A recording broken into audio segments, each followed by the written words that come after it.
Remove him now. The command cut through the first-class cabin like a blade, sharp, immediate, unquestioned. Heads turned. Conversations died mid-sentence. And there, standing in the aisle at 30,000 feet, was Malik Jefferson, still, composed, unbothered in a plain black hoodie and worn sneakers, looking less like a priority passenger and more like someone the system had already decided didn't belong. The flight attendant's lips tightened as she pointed toward the back of the plane. "Economy is that way, sir." Her tone wasn't loud, but it didn't need to be. It carried something heavier than volume, certainty. The kind that didn't ask questions. The kind that assumed. Malik didn't move. Not an inch. He didn't argue. Didn't raise his voice. He simply looked at her, then past her, scanning the cabin like he was measuring something no one else could see. A few rows ahead, a well-dressed white couple slid smoothly into seat 2A, his seat, without being asked a single question. No verification. No hesitation. Just acceptance. Around them, the air shifted. Phones began to rise, subtle at first. A passenger near the window leaned over, whispering, "This doesn't feel right." Another murmured, "Didn't he already show his ticket?" But the system had already chosen its narrative. "Sir," the attendant pressed again, sharper now, "you're holding up departure." Still, Malik didn't move. His silence stretched, not empty, but loaded, like a storm waiting for the right second to break. Then came the footsteps. Heavy, intentional. The pilot himself stepped into the aisle, authority wrapped in uniform and tone. "We're not going to ask again," he said, voice steady, practiced. "You either move, or we handle this differently." The words hung there, thick, final. And still, Malik Jefferson didn't flinch, didn't shift, didn't comply. He sat down instead, slowly, deliberately, as if the seat had always belonged to him. A ripple went through the cabin. Someone gasped. Someone else whispered, "Oh, this is about to go bad." But Malik? He just reached into his pocket, pulled out his phone, and glanced at the screen for half a second. No panic, no rush, just timing, perfect timing. "Log everything," he said quietly, almost too soft to hear, but not soft enough to miss. The attendant scoffed. The pilot exhaled, already turning as if the decision had been made. But what none of them realized, what no one in that cabin could see yet, was that this moment wasn't the problem. It was the trigger. Because the man they were trying to remove from first class wasn't just a passenger. And in less than 12 minutes, this entire plane would learn exactly who they had just told to move. The cabin did not move forward, but the tension did, tightening like a wire pulled too far. Malik Jefferson sat still in seat 2A, shoulders relaxed, hands resting lightly on his knees, as if none of this belonged to him, as if the entire situation was happening somewhere else.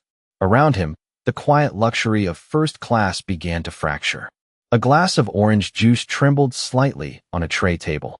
A man in a navy suit shifted in his seat, eyes flicking between Malik and the crew.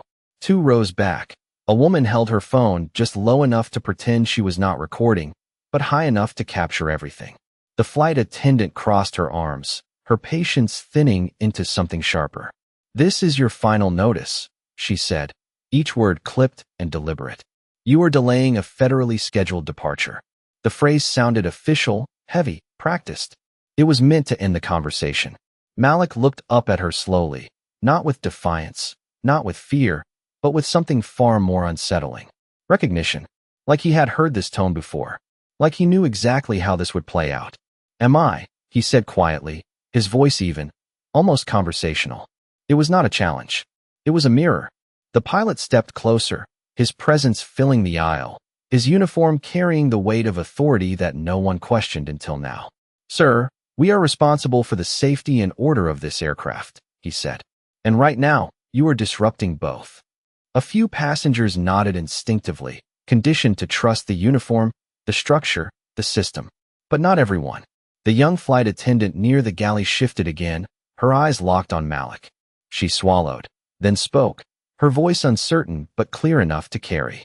"Captain, his ticket did scan valid. I saw it myself at the gate." The words landed like a crack in glass. Small, but irreversible. The senior attendant turned sharply. "Stay out of this," she snapped, her voice low but cutting. "You are not part of this decision." The younger attendant hesitated, then stepped back, but the damage was done. The doubt was in. The air now, impossible to pull back. Malik noticed it. Of course he did. He noticed everything. The way the passengers leaned in. The way the pilot's jaw tightened just slightly. The way the attendant's confidence flickered for half a second before hardening again. Systems always revealed themselves under pressure. Always. A man across the aisle leaned toward his wife and whispered, "If his ticket was valid, why are they pushing him out?" She shook her head slowly. Because they already decided who he is.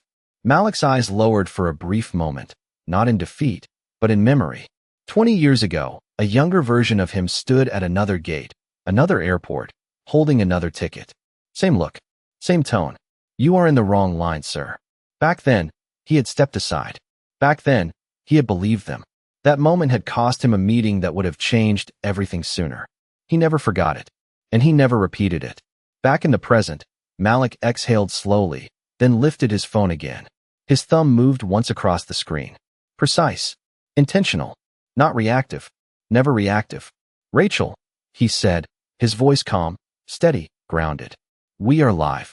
On the other end, miles below, in a glass office overlooking a skyline that moved because of decisions he made, Rachel answered instantly. "Understood. Everything is being logged."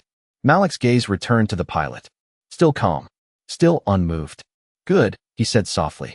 The senior attendant let out a short laugh, shaking her head as if the entire moment was absurd. "You think a phone call is going to change this?" she said, her voice edged with disbelief. Malik did not answer her. He did not need to, because in that moment, something invisible had already shifted. Not in the cabin. Not yet. But somewhere far beyond it. And the clock had just started ticking. The cabin no longer felt like a place of travel. It felt like a test. A pressure chamber where every word, every glance, every decision carried weight far beyond seat assignments and boarding zones. Malik Jefferson remained seated, still as stone, while the world around him began to shift in subtle but undeniable ways. The pilot stepped back half a pace, not retreating, but recalibrating. His eyes narrowed slightly, studying Malik now, not as a problem to remove, but as something harder to define. "We are done negotiating," he said. But the certainty in his voice had thinned. It was no longer absolute. It was defensive. The senior flight attendant checked her tablet quickly, her fingers moving faster than before, as if she could fix the situation through the screen. "There is no record of your seat assignment in first class," she said, louder this time, projecting confidence back into the room. "You are not supposed to be here." A few passengers shifted, some nodding, others frowning. The narrative was being rebuilt in real time. But not everyone accepted it. The same young attendant near the galley took a small step forward again, her voice quieter now, but steadier. "That is not what I saw," she said. His name was there. It was confirmed. The senior attendant turned, eyes sharp. "Then you saw wrong." The words came fast, cutting off any further doubt before it could spread. But doubt does not disappear once it exists. It lingers. It multiplies. Across the aisle, the man in the navy suit leaned forward, speaking just loud enough for those nearby to hear. "So his ticket was valid, and now it is not?" he said. "That does not make sense." His wife nodded slowly, her gaze fixed on the crew. "Something changed," she added. Malik heard all of it. Every word. Every shift in tone. And still, he did not move. He did not defend himself. He did not explain. Because explanation is what you offer when you are asking for permission. Malik Jefferson was not asking. He was observing. Measuring. Timing. His phone remained in his hand, screen dim but active. Somewhere far below, systems were already responding. Calls were being routed. Logs were being pulled. Names were being checked against authority levels most of this crew did not even know existed. Back in the cabin, the pilot straightened, reclaiming what control he could. "We are proceeding with removal," he said firmly, turning slightly toward the front as if to signal the next step. But before anyone could move, a quiet chime echoed from the cockpit. Soft. Routine. And yet, in this moment, it cut through the tension like a signal no one expected. The pilot paused. Just for a second. Then another chime followed. This one sharper. Insistent. His expression shifted. Subtle but real. He glanced toward the cockpit door, then back at Malik. Something had reached him. Not from the cabin. From somewhere higher. The senior attendant noticed it too. "What is it?" she asked quickly, her voice dropping. The pilot did not answer immediately. His jaw tightened, and for the first time since this began, he hesitated. Around them, the passengers felt it. That shift, that fracture in authority. Phones lifted higher now. Whispers grew louder. The balance of the room was changing, and everyone could feel it even if they did not understand why. Malik slowly raised his eyes to meet the pilot's. Calm, certain, unmoved. You should take that, he said quietly. No threat, no urgency, just a statement. And somehow, that made it heavier than anything else he could have said. The pilot held his gaze for a moment longer, then turned and stepped toward the cockpit, the door closing behind him with a soft but final sound. The senior attendant stood frozen for half a second, then forced a smile that did not reach her eyes. This will be resolved shortly, she said to the cabin, but her voice no longer carried control. It carried hope, and hope is what people reach for when control is already slipping. Malik leaned back slightly in his seat, his posture unchanged, his expression unreadable. The clock was still ticking, but now, everyone could hear it. The cabin held its breath after the cockpit door closed, like the entire aircraft had paused mid-thought. The senior flight attendant stood in the aisle, posture straight, smile forced, her eyes flicking once toward the cockpit, and then quickly back to the passengers, as if she could stitch control back together with presence alone. We appreciate your patience, she said, her voice measured but thinner now, stretched over something she could not fully contain. No one responded. They just watched. The man in the Navy suit did not even pretend to look away anymore. His phone was fully raised now, steady, deliberate. Across from him, his wife leaned closer, whispering, "Something is happening." 2 rows behind, another passenger spoke louder this time, no longer hiding the question. Why did the captain stop everything? No answer came. Because the answer was not in the cabin. It was behind that door. Malik Jefferson remained exactly where he had been, seated in 2A, his presence now anchoring the entire moment. He did not check his phone again. He did not look around. He simply waited. Not passively. Intentionally. Like someone who understood that the next move was no longer his to make. Time moved differently now. Seconds felt longer. The usual rhythm of pre-departure faded into something unfamiliar. No overhead announcements. No final checks. Just silence, punctuated by the low hum of an aircraft that had not yet been given permission to move. The young flight attendant near the galley shifted her weight again, her eyes moving between Malik and the cockpit door. Her earlier words still lingered in the air, and now they carried more weight than she expected. She stepped closer, slower this time, careful. "Sir," she said quietly, her voice carrying respect now instead of doubt. "Is there someone we should be contacting to help resolve this?" Malik turned his head slightly toward her, just enough to acknowledge her presence. "They are already on the line," he said. No explanation, no elaboration, just certainty. The senior attendant overheard it and let out a small, tight breath, shaking her head as if dismissing it. "This is not how airline operations work," she said quickly, more to reassure herself than anyone else. "Decisions are made through proper channels." Malik's eyes met hers for a brief second. Calm. Unshaken. "Exactly," he replied. That single word landed heavier than anything else in the room. Because for the first time, it sounded like those channels were not hers anymore. A faint sound came from the cockpit again. Not a chime this time. A voice. Muffled, urgent, filtered through the closed door. The senior attendant froze, her head turning sharply toward it. The passengers leaned in instinctively, drawn to the shift they could feel but not yet see. Then the cockpit door opened. Not dramatically, not rushed, but enough. The pilot stepped out again, and something about him had changed. It was not his posture. It was not his uniform. It was the absence of certainty. His eyes moved across the cabin, no longer scanning for compliance, but searching for something else. Confirmation. Context. Control that had slipped beyond his reach. The senior attendant stepped toward him immediately. "Captain," she asked, her voice low, urgent. He did not answer her right away. His gaze stopped on Malik. Held there. Longer than before. The room followed his eyes. Every passenger. Every camera. Every breath. Malik did not move. He did not need to. The pilot took one step forward into the aisle, then another, slower this time, as if each movement required recalculation. "We need to pause boarding," he said finally, his voice carrying across the cabin, but no longer commanding it. There has been an update. The word hung there, incomplete, insufficient. The senior attendant blinked. An update? She repeated, confusion breaking through her composure. The pilot exhaled once, controlled, but tight. Operations has issued a hold on this aircraft, he said. A ripple moved through the cabin. Confusion. Surprise. Something deeper. A hold, a passenger echoed. Why?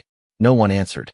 Because the reason was standing right there in seat 2A, silent, composed, and now unmistakably central to everything unfolding. Malik's gaze remained steady, his voice quiet when he finally spoke again. We are just getting started. And in that moment, the balance of power in the cabin did not just shift. It reversed. The word hold did not just land in the cabin. It settled into every corner of it. Heavy, undeniable, irreversible. Conversations stopped completely now. Even the quiet hum of the aircraft seemed to fade beneath the weight of what had just been said. The senior flight attendant stared at the pilot, her expression caught between confusion and something she was not ready to admit. Operations does not issue a hold without cause, she said, her voice lower now, more cautious. What is the reason? The pilot did not answer immediately. His eyes flicked once toward the cockpit, then back to Malik Jefferson, as if the answer was standing right there, but he had not yet found the words to say it out loud. Around them, the passengers leaned forward, no longer pretending this was routine. Phones were no longer discreet. They were fully raised, steady, documenting everything. A man across the aisle whispered, "This is bigger than a seat." His wife nodded slowly, her eyes locked on Malik. Way bigger. Malik sat unmoved, his posture unchanged, his presence now undeniable. The cabin had shifted around him, not because he forced it, but because the truth was starting to surface on its own. The young flight attendant stepped closer again, her voice barely above a whisper now, but steady. "Sir, did you request the hold?" Malik turned his head slightly, just enough to meet her eyes. "I did not request anything," he said calmly. "I reported what happened." The distinction was precise, intentional, and it landed, because reporting triggers systems. Systems that do not ask permission once activated. The senior attendant inhaled sharply, her composure tightening again as she tried to regain ground that was already slipping away. "This is a misunderstanding," she said quickly, her voice lifting just enough to reach the surrounding rows. "We followed standard verification procedures." Malik's gaze met hers again, steady, unblinking. "Did you?" he asked quietly. The question did not accuse. It exposed. A pause followed. Not long, but long enough. Long enough for everyone to feel it. The pilot shifted his stance, then finally spoke, his voice carrying across the cabin but lacking the authority it once held. "We have been instructed to delay departure until further notice," he said. "Corporate operations is reviewing the situation in real time." A ripple of reaction moved through the passengers. Corporate. That word changed everything. It moved the moment out of the cabin and into a space far above it. A space where decisions were not made by uniforms, but by power. The senior attendant's eyes widened just slightly before she caught herself. "Corporate does not get involved in gate-level disputes," she said, almost reflexively. The pilot did not look at her this time. "They do now." Silence followed. Thick. Complete. Across the aisle, the man in the navy suit leaned back slowly, his voice low but clear. "You might want to ask who he is," he said. No one laughed. No one dismissed it. Because now, it felt like the only question that mattered. Malik did not respond. He did not introduce himself. He did not need to. The system was already doing that for him. His phone vibrated once in his hand. Subtle. Controlled. He glanced at the screen briefly, then lowered it again. No reaction. No visible change. But something had just confirmed. Somewhere below, Rachel's voice had already moved through layers of authority, through legal, through operations, through people whose names never appeared on boarding manifests, but whose decisions grounded aircraft and ended careers. Back in the cabin, the young attendant looked between Malik and the pilot, her voice quiet but firm. "Captain, if corporate is involved, then this is not a standard situation." The pilot nodded once. Slow. Reluctant. "No," he said. "It is not." The senior attendant took a step back now, the first physical sign that control had shifted away from her. Her tablet remained in her hand, but it no longer held answers.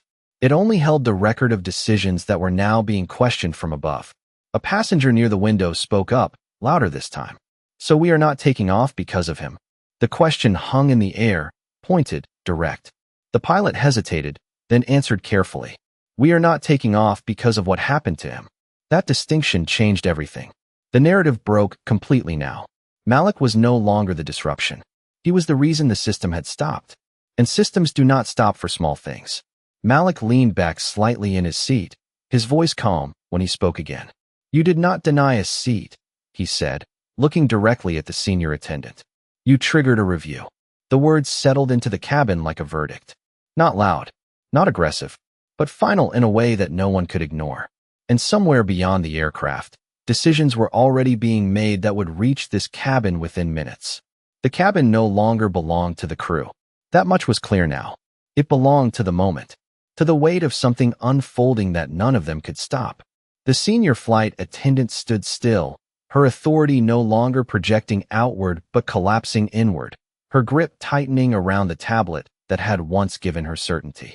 She glanced at the pilot again, searching for direction, for reassurance, for anything that could restore what had just been lost. What exactly is corporate reviewing? She asked, her voice controlled but thinner than before. The pilot exhaled slowly, as if choosing each word with care. Everything, he said. One word. And it echoed. Across the aisle, the man in the navy suit let out a quiet breath, almost a laugh, but without humor. That does not happen over a seat mix-up, he said, more to himself than anyone else. His wife nodded again, her eyes never leaving Malik. No, she said softly. It does not. Malik Jefferson remained exactly where he had been since the beginning. Seated, calm, present, but now, unmistakably central. The young flight attendant took another small step closer, her posture different now, no longer hesitant but attentive. Sir, she said, choosing her words carefully. Is there anything you need while this is being resolved? Malik turned slightly toward her, acknowledging her with a subtle nod. Clarity, he said. The word was simple, but it carried weight, because clarity is what systems demand when they are forced to examine themselves. The senior attendant looked away for a brief moment, then back again, as if trying to rebuild the narrative in her own mind. We followed procedure, she said, quieter now, less certain, as if repeating it could make it true. Malik did not raise his voice. He did not challenge her directly. He simply asked, which one?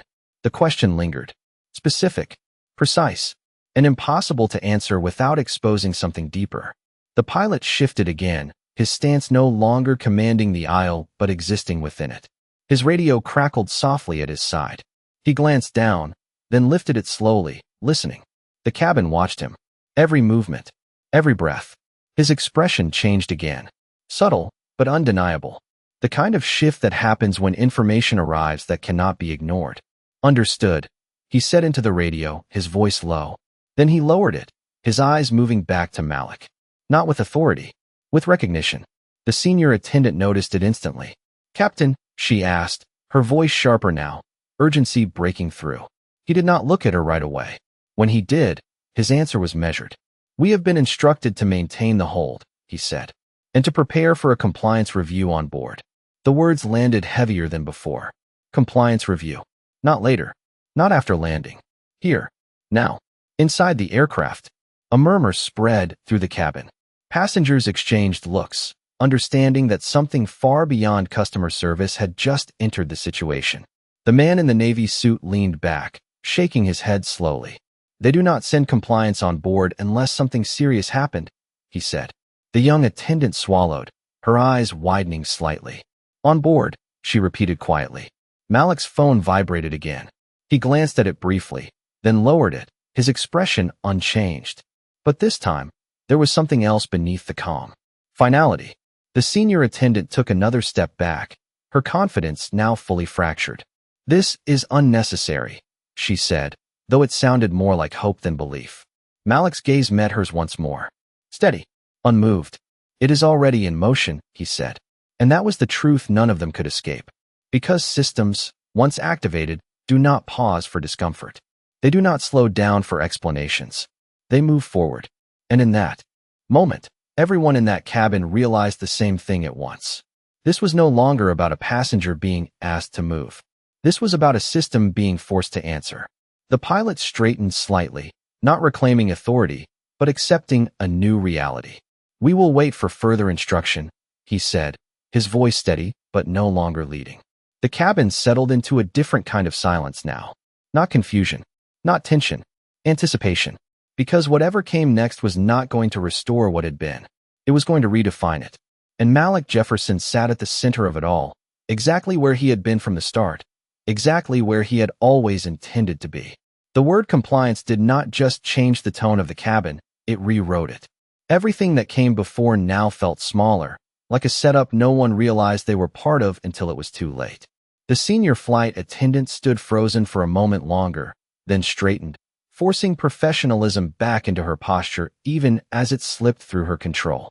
"We will cooperate fully," she said, her voice firm but no longer leading the room, only responding to it. The pilot nodded once, but his attention had already shifted back to Malik Jefferson.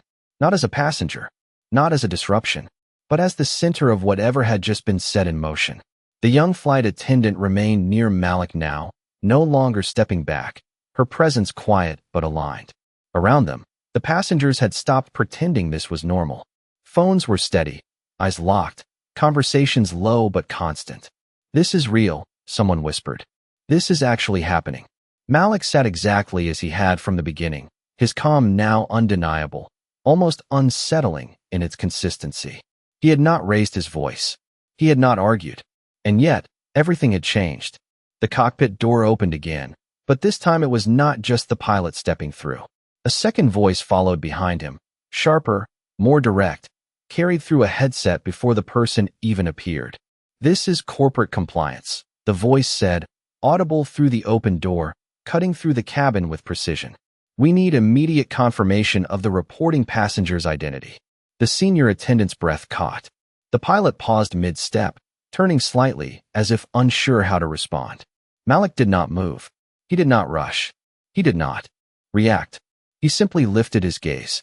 "Confirmed," he said calmly, before anyone else could speak. The word landed with certainty that did not ask permission. The voice from the cockpit continued, now clearer as the door remained open. "Identity verified. Cross-reference complete." A beat of silence followed. Then the shift. The real one. "Stand by for executive directive." The pilot froze. The senior attendant's grip on her tablet tightened again. But now it was not control she was holding on to. It was stability. Across the aisle, the man in the Navy suit leaned forward, his voice barely contained. "Executive directive?" he repeated. "That is top level." His wife nodded slowly, her expression no longer questioning, but understanding.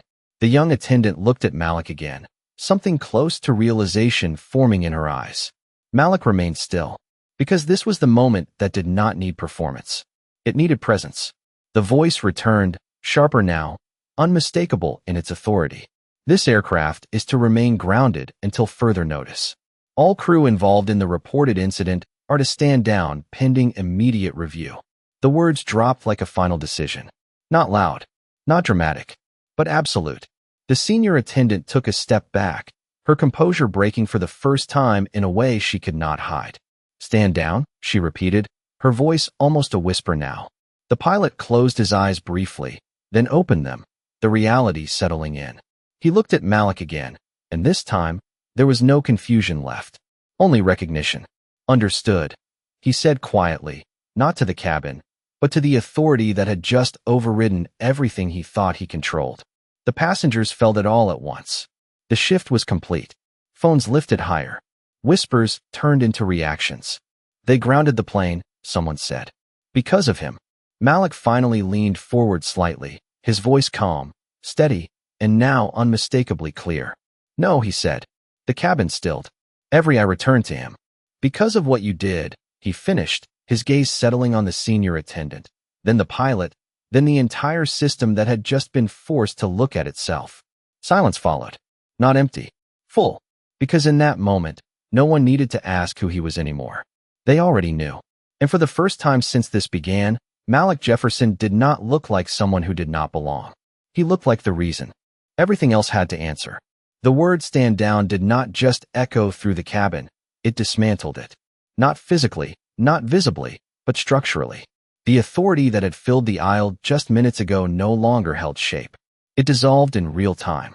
The senior flight attendant lowered her tablet slowly, as if it had suddenly become heavier, her eyes no longer scanning for control, but searching for something she could still hold on to. There was nothing. The pilot remained in place, shoulders squared out of habit, but the command was gone from his stance. He was no longer directing the moment. He was inside it. And Malik Jefferson sat at the center, exactly where he had always been, exactly where the system had forced itself to look. The voice from corporate returned, sharper now, final in its tone. Initiating personnel review, it said. All actions taken during this incident are now under formal investigation. Flight operations will remain suspended. The words landed with a clarity that left no room for interpretation. Across the cabin, reactions broke through the silence. Not loud, not chaotic, but undeniable. They are reviewing the crew, someone whispered. Right now. A passenger near the window shook his head slowly. This is not customer service anymore. This is accountability. The young flight attendant stood still beside Malik, her posture steady, her expression no longer uncertain. She had crossed the line from observer to witness, and now she understood what that meant. The senior attendant finally spoke again, but the edge in her voice was gone. There must be some mistake, she said, though it sounded like something she needed to believe more than anyone else. Malik looked at her, not with anger, not with satisfaction, but with something far more controlled. Finality. There is no mistake, he said quietly. The pilot turned toward him fully now, the last layer of uncertainty gone from his expression. Sir, he said, the word different this time, stripped of assumption, replaced with recognition. We need to understand who we are dealing with. The question was direct, necessary, and too late. Malik held his gaze for a moment, then answered with the same calm he had carried from the beginning. You already did, he said. The sentence landed deeper than any title could, because it was not about who he was. It was about how they chose to treat him. Before they knew, the corporate voice cut in again, more precise now, more focused. Captain, confirm identity acknowledgement. The pilot did not hesitate this time. He looked at Malik, then spoke into his radio. Confirmed. One word. And everything aligned. The cabin felt it. The shift was complete. The man in the navy suit leaned back slowly, a quiet realization settling in. They knew exactly who he was, he said. His wife nodded, her voice barely above a whisper. And they still chose wrong. Malik's phone vibrated once more. He glanced at it, then lowered it again, his expression unchanged. But the outcome had already been decided. The senior attendant took another step back, her position in the aisle no longer a place of authority, but of exposure. The system she relied on had turned inward, and she was now inside its focus. The pilot straightened slightly, not reclaiming power, but accepting consequence. Corporate has issued directive for immediate debrief upon landing, he said to the crew, though his voice carried through the cabin. We are to remain in current positions until further instruction. The words were procedural, but the meaning was clear. This was no longer a moment they could manage. It was one they would answer for. Malik leaned back into his seat again, his posture relaxed, his presence steady. The storm had not exploded. It had unfolded. Quietly. Precisely. Exactly as intended. And now, as the cabin sat suspended between departure and consequence, one truth remained impossible to ignore. This was never about a seat. It was about a system that had finally been forced to stop and see who it had tried to move. The cabin did not erupt. It settled. That was the difference. No shouting. No chaos. Just a quiet, undeniable shift that everyone could feel in their chest. The kind of silence that follows truth, not confusion. Malik Jefferson remained seated in 2A, his posture unchanged, his presence now fully understood. Not because he announced it, but because everything else had. The pilot stood a few steps away, no longer blocking the aisle, no longer directing movement, just present in a moment that had moved beyond him. The senior flight attendant looked down briefly, then back up, her expression no longer guarded but exposed. Not defeated, revealed. Around them, the passengers had stopped whispering. They were watching openly now, not for drama, but for resolution. The man in the navy suit leaned forward slightly, his voice low but clear. He never raised his voice, he said. His wife nodded. He did not need to. The The young flight attendant remained beside Malik, her stance steady, her presence no longer hesitant. She had chosen where she stood, and now she understood why it mattered. The corporate voice returned one final time, its tone controlled, precise, and final. Captain, effective immediately. You are relieved from command pending review. Transfer operational control to ground authority. The words landed without emphasis, but their impact was absolute. The pilot did not argue. He did not question. He simply nodded once, slowly, as if accepting something he could not undo. Understood, he said. The senior attendant inhaled sharply, her eyes widening before she caught herself, but it was too late. The moment had already spoken. Across the cabin, a quiet reaction spread. Not applause, not celebration, recognition. They grounded the plane, someone said softly, and relieved the pilot. Malik finally stood. Not abruptly, not dramatically, just enough. Enough to shift the perspective of the room. Enough to make it clear that he had never been small in this space. He looked at the pilot first, his voice calm, steady, and measured. This was not about removing me, he said. Then his gaze moved to the senior attendant. It was about how quickly you decided I did not belong. No anger, no raised tone, just clarity, the kind that stays longer than any reaction. The senior attendant swallowed, her voice barely forming. I followed procedure, she said again, but now it sounded different. Not confident, not certain, just repeated. Malik held her gaze for a moment, then answered simply. Then your procedure needs to change. The sentence landed like a closing statement. Final, unavoidable. The young flight attendant lowered her eyes briefly, then looked back up, something steadier in her expression now. Around them, the passengers remained still, absorbing what they had just witnessed. Not just an incident, a correction. Malik reached for his phone one last time, glancing at the screen before slipping it back into his pocket. No urgency, no rush, because the outcome had already arrived.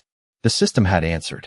He turned slightly toward the aisle, then paused, his voice carrying just enough for the cabin to hear. You did not misread me, he said. A beat of silence followed. You revealed yourselves. No one spoke after that, because there was nothing left to add. The truth had already filled the space. Malik stepped forward, calm, composed, leaving behind a cabin that looked the same but would never feel the same again. The aircraft remained grounded. The crew remained in place. And every person on board understood one thing with absolute clarity. He did not raise his voice. He raised the standard.